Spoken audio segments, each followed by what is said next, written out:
Hey y'all, thanks for tuning back into Chickanic. Hope everybody's having a great week. Do not go anywhere because today might be the most important video you could ever watch of mine that will save you some time, money, and frustration in the future. This week, somebody left this comment about me. Yeah, I just watched the first 30 seconds of one of her videos. She's an idiot. When you do a compression check on a cylinder and you have high compression, there is no sense of sticking a horoscope into the cylinder looking for scoring on the cylinder walls. The high compression tells you that the cylinder walls are fine. That woman's a joke. So today we're going to go over why he is so wrong and why good compression does not mean good piston and cylinder. So y'all just saw me try to start this customer steel chainsaw and it wasn't really easy to pull. It has a lot of compression. Let me show you.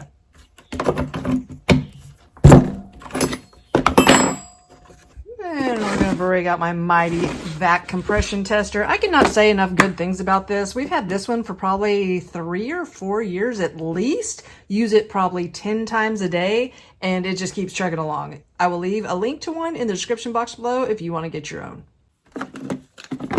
So today we're going to talk about 2 strokes. Now we're not talking about 4 strokes and we're not talking about 4 mixes, anything with valves. We're just talking about the 2-stroke equipment. If you have one and you check compression, the bare minimum that you want is 100 pounds. And even when it gets, 105 to 100 pounds, I start getting leery and really don't want to work on it. It means the piston and cylinder is starting to wear out. If a piece of equipment has 120 or over, that means it's pretty good. But a lot of these bigger units, these huge chainsaws and huge backpack blowers, they can have a lot more compression than that, 140, 150, 160, and that's fine. The problem is sometimes they can have a lot of compression and be deceiving because the piston and cylinder is not in good shape. Let's check and see how much compression we got.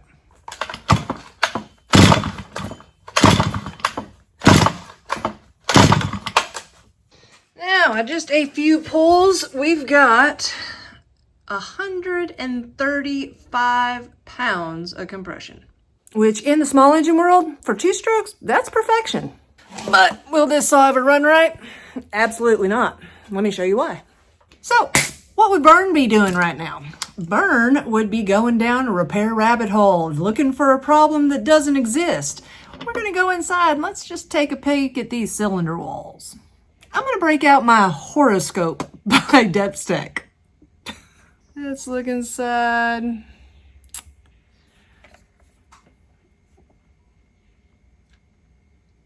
What we got there? Vern. Let's see what else we got. This is the exhaust side. Show you the intake. Why we still have some decent compression? Because the intake looks fine. At some point, this machine got real hot, and that's why the exhaust is all scored up. Now, I use this because it just saves me a step from removing the muffler, but I'm going to go one further. I'm going to remove that muffler, and we're going to see what the piston looks like.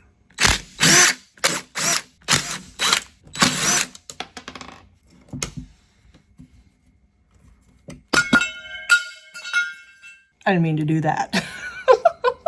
I actually want to pop off this bar and chain real quick so I can get real close in there. Don't want nothing obstructing our view.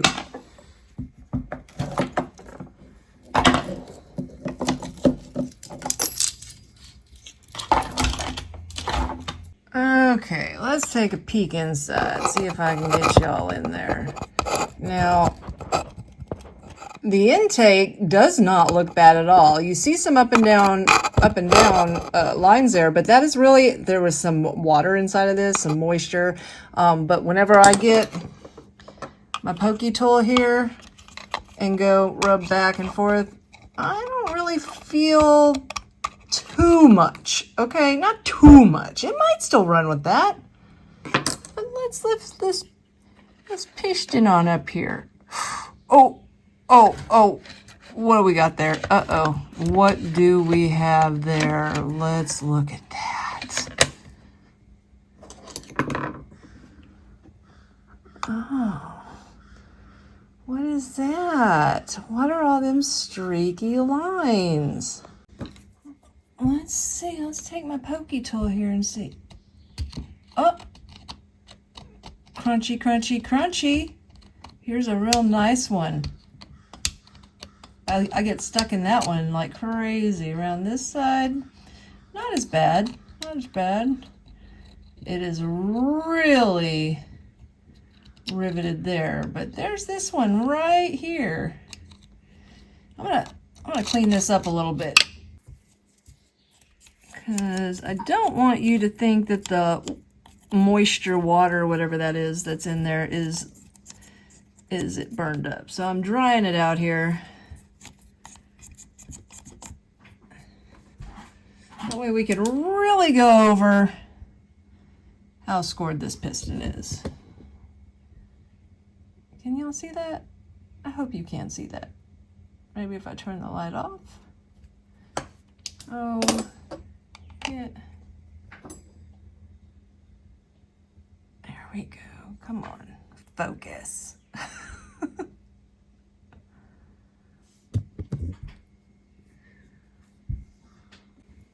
Oh, I just noticed, look, if I don't have my head in the way of the light from behind me, I think you can see it pretty good. Come on, don't be... How do I zoom in? I think you can see that pretty good. Let's see, go that way. Oh, there we go.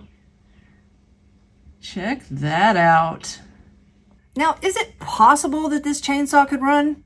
Absolutely. I showed that in a video a few years ago where my customer bought a used chainsaw. It started up, ran great, but he said as it was cutting, it would lose power.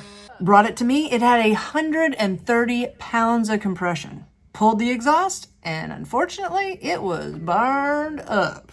I showed a backpack blower just a few months ago. It had like 130, 140 pounds of compression, and it wouldn't hit a lick because it was burned up.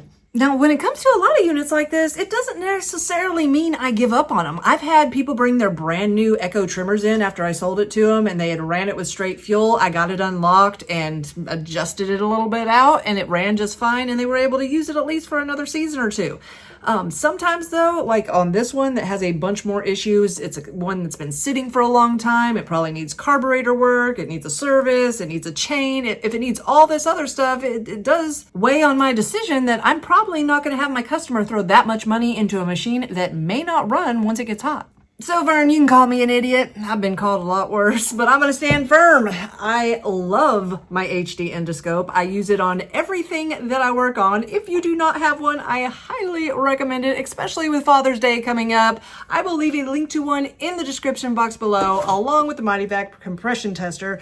Everybody needs these if you're going to be working on any kind of small engines. All right, enough of that.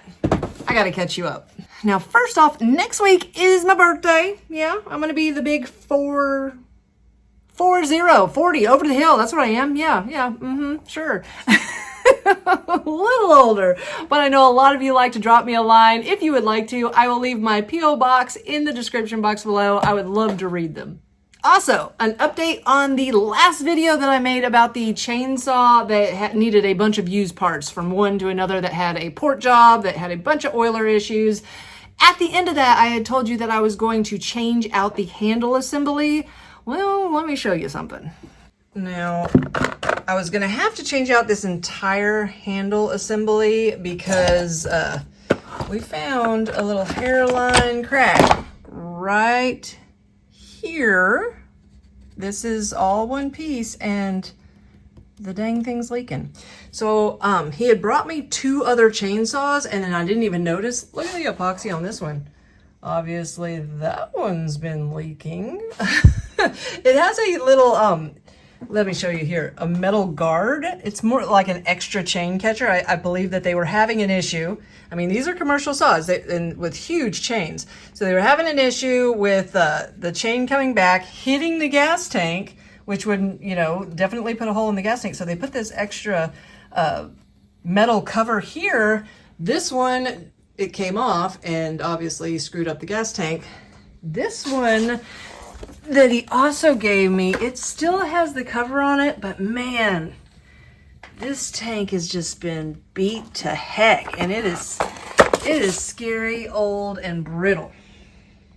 So I'm coming to y'all. Most of the time I replace parts. I want to make sure that it's not, gonna leak on my customer. But this is the saw that he's already invested over $700 in.